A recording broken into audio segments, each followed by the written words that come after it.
Am 1.11.2011 stellte Peter Kutzer sein Buch Kutzergeschichten Teil 1 im Stadtcafé Ulrich in Krems vor. Wunderschönen guten Abend im Ulrich der Stadtcafé.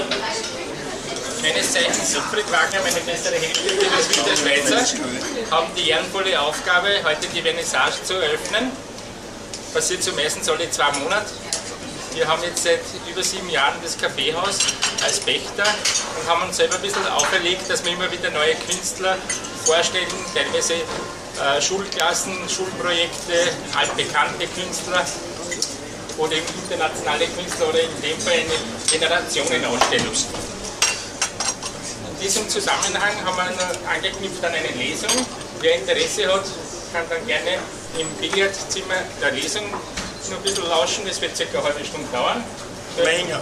Naja, man kann gehen, wann man will. Ja, das wäre es an und für sich von unserer Seite soweit. Ich will da gar nicht so sehr ausschweifen. Ihr kennt alle das Kaffeehaus. Sehr viele fühlen sich wohl. Für die meisten ist es ein zweites Wohnzimmer. Darum sind wir immer bemüht, dass wir ein bisschen mit den Bildern das abstimmen. Und es soll ein bisschen eine Veränderung sein, aber es soll trotzdem wohnlich bleiben. Ich darf einen schönen Abend wünschen und eine schöne Veranstaltung. Dankeschön. Ich muss mich ganz, ganz herzlich beim Herrn Wagner bedanken, auch bei der Frau Beyer, auch beim Peter. Weil ohne die Mithilfe dieser liebenswerten Herrschaft wäre es mir nie gelungen, diese Bilder zu hängen. Und zu meiner Person, mein Name ist Peter Kutzer-Salm. Ich war 1971 der Gewinner dessen, was ihr heute Helden von morgen, das Starmania nennt. Ich bin ein Pop-Urgestein, aus dem das geworden ist, was ihr Jugend als Urgestein kennt. Nämlich auf dem, was wir gesungen haben, kam dann ein Ambros, ein Fendrich und diese Leute. 1971 habe ich es gewonnen, 1970 die Marianne Ment und der Erik Spitzer-Marlin. Und diese ganze Clique, die damals gearbeitet hat, ist mehr oder weniger in der Versenkung verschwunden. Glaubt man in Wirklichkeit sehr erfolgreich. Wo? Im Ausland. Das ist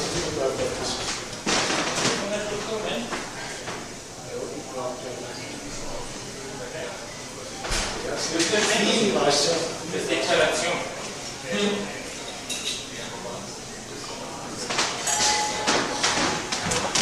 Jetzt fällt es mir natürlich relativ schwer, weil er kennt alles, ich kennt gar nichts. Also machen wir zuerst einmal die Geschichte. Diese Präsentation mache ich auch oft für Kinder.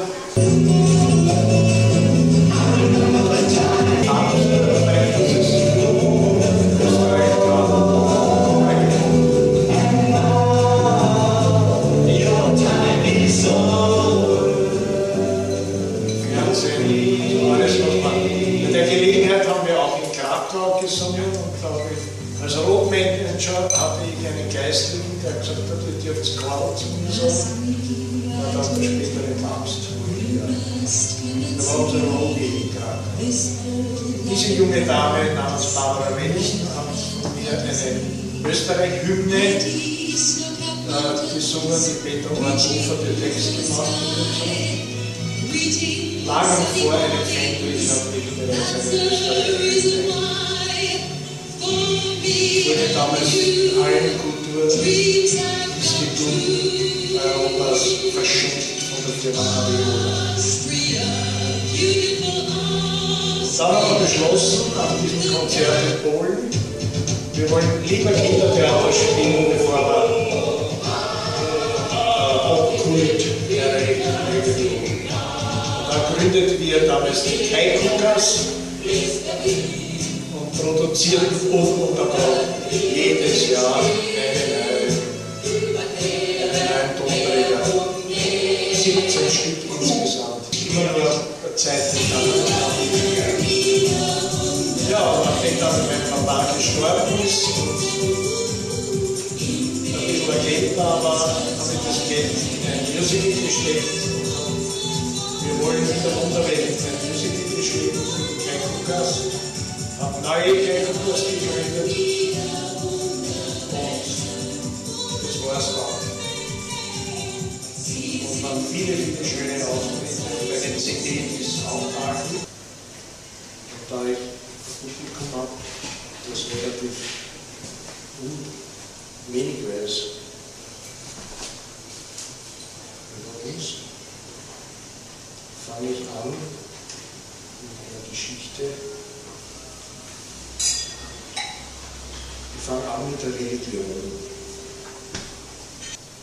Aus dem Innenleben der Wandurgewichte, das muss man im Zeitalter der digitalen Elektronik, nicht Antiquitätensammlern vielleicht erklären. Die Wand entstand in der damaligen Zeit, hatten Gewichte, die an Ketten hingen und durch ihre schwerkraftbedingten Zug das Werk in Betrieb hielten. Und in manchen an sich hohlen Gewichten befand sich Blei, das schwere Element in Form hunderter Kügelchen, manchmal aber auch in Brocken. Und solche Brocken hatte er in ein Tuch eingeschlagen. Der Stoff war mit meterlangen Schnüren zu einer Art Griff abgeschnürt. Dahinter war aber genug lockeres Tuch übrig geblieben, sodass man das Ganze wie ein Taschentuch tarnen konnte. Der Wirksamkeit war das Gebilde als Totschlägerei zu nennen. Lebensrettend war es jedoch in einer ganz anderen, friedlichen Art geworden. Das Geschichtel dazu ist in der unmittelbaren Nachkriegszeit, als Bötzleinsdorf von den Russen besetzt wurde und meine Eltern sich in Tirol befanden. Die Großeltern hatten die Türen nie verschlossen, sonst hätten sie die herumstreunenden Russen auf der Suche nach versteckten deutschen Soldaten eingeschlagen. Und so geschah es immer wieder, dass ein russischer Soldat mitten im Großvaters Arbeitszimmer stand. Sämtliche Armbanduhren waren ja schon von den Vorgängern einkassiert worden. Diesmal war Großvaters Schreibtisch da. Er konnte diese Geschichte mit so genussvollem Gesichtsausdruck erzählen, als ob er allein die gesamte rote Armee besiegt hätte. Der Russe begann die Schreibtischladen zu durchsuchen. Die Geldlade war leer, die Fußlade ebenfalls, aber in der Schnürlade lag ja die Waffe. Als solche war sie für Uneingeweihte nicht zu identifizieren. Anscheinend braute sich der Gedanke nach Edelmetall im Kopf des Russen zusammen. Großvater beteuerte vergeblich, Blei, Blei, es ist nur Blei. Das half nichts. Der Iwan legte seine Maschinenpistole zur Seite, setzte sich und begann trotz wortreicher Proteste seines Großvaters das Knäuel zu enthüllen, zu entfitzen und zu entknoten. Das dauerte Stunden. Nun war das Talent des Meisters kurzer Knoten zu knüpfen genauso groß, wie sie zu entfitzen. Seine Knoten waren wahrhaft gordisch. Das musste wohl oder übel auch der brave Russe feststellen. Er ließ sich aber dennoch nicht dazu bringen, aufzuhören. Endlich, nach einem ganzen Nachmittag, gelang es ihm, das Leinenstück zu entfalten und aufzuschlagen. Blei. Blei. Es war nur Blei. Dann machen wir das blonde Schneewittchen als Zugabe. Ja? Darf ich? Ja, bitte.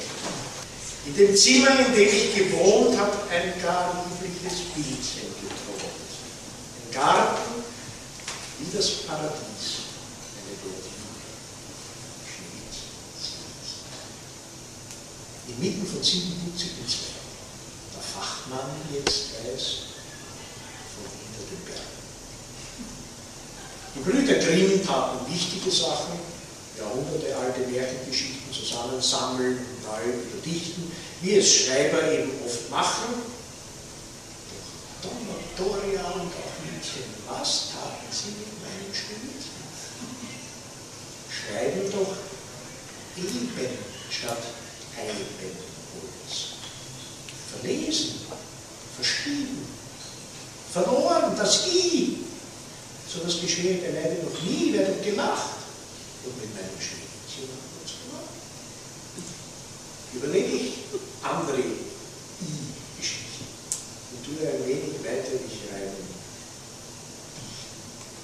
Dann klingt das ähnlich oder gar so. Ea popea, was raschelt im Stroh, und der Schnee rieselt lese in der Nacht. Und der Winter hat es auf den See gebracht und lasst im Regen Rea uns drehen und die Wäsche beim Kochen ein Blechmittel sehen. Rosenrots Schwester ist ein Häschen aus Schnee und die ganze Welt sucht das Gelbe vom Ewigen. Im Buch der Bücher verwechselt das. Dann hätte Apostel Paulus geschrieben, wir sollten wie unsere Leber lieben, unsere Frauen. Das geschieht doch nie. Es kommt ja auch keiner auf diese Idee, wer hat gelacht und mit meinem Schneewittchen hat man es gemacht. In der Bibel kein Jota verloren kann gehen, so muss es an anderer Stelle stehen. Den gelehrten und vornehmen Priesterklassen, welchen die Armen so abgrundtief hassen, würde doch Jesus alles verzeihen und sie statt verfluchen segensvoll weihen. Weihe euch, Oternbrut und Pharisäer! Kommt doch keiner auf diese Idee. Wer hat doch gelacht? Meine Schneewittchen hat uns gelacht. Der Blondinen von einst ihr ganzer Stolz. In Schneewittchen ihr großes Idol zu haben, die gütig diente den 7 Knaben hinter den 7 berühmten Bergen, den allseits bekannten Bergwerkszwergen. Verloren der Blondschopf, die eibene Pracht. Und kaum einer hat darüber nachgedacht, ob bei den blonden germanischen Kelten Fenster könnte geben aus Afrikas Welten, mitternachtsblau, Bechern, schwarz. Statt blond, wie das Holz aus Spessart und Harz. Doch was hätten Grimms sich nicht verschrieben? Dann wäre uns nur eine Variante. Ein Tourist aus dem fernen Afrika stand eines Abends plötzlich da, dachte Tropenholz und tralala, ein Prinz aus 1001 Nacht hat das schwarze Holz als Geschenk gebracht. Und wie wunderbar, wenn übers Jahr hat geboren, ein Mägdlein mit polischen war. Doch ach, wie fein Töchterlein deiner Mutter fiel der Geschichtlein. Weiß geschnitten, 3 Tropfen von Blut und Ebenholz und alles gut. Die Grimsen und gebrochen, dem I die Treue, oder ob es war der Königin Schleue, Schneewittchen weltweit in allen Legenden war schwarz gelockt. Und so tät sie auch enden, hätt nicht ein Maler ein Bild erdacht, Schneewittchen wieder blond gemacht. Ein für allemal sei es richtig gestellt, blond war die Maid, vernimme es, o Welt. Der Maler wollte ein Vorkämpfer sein. Denn eins ging ihm nicht in den Kopf hinein, dass eine Maid mit schwarzem Haar Tag für Tag, Jahr für Jahr für 7 verdreckte Bergwerkszwerge und der Geschirr- und Wäscheberge und wer weiß es, für welche noch andere Sachen gratis die Haushaltshilfe gemacht. Ihr Blondinen der Welt, die Maler verzeihen. Nur ein gütiger Blondschopf ist dazu bereit. Die Blondinen der Welt mögen ihm verzeihen. Es kommt in der Welt.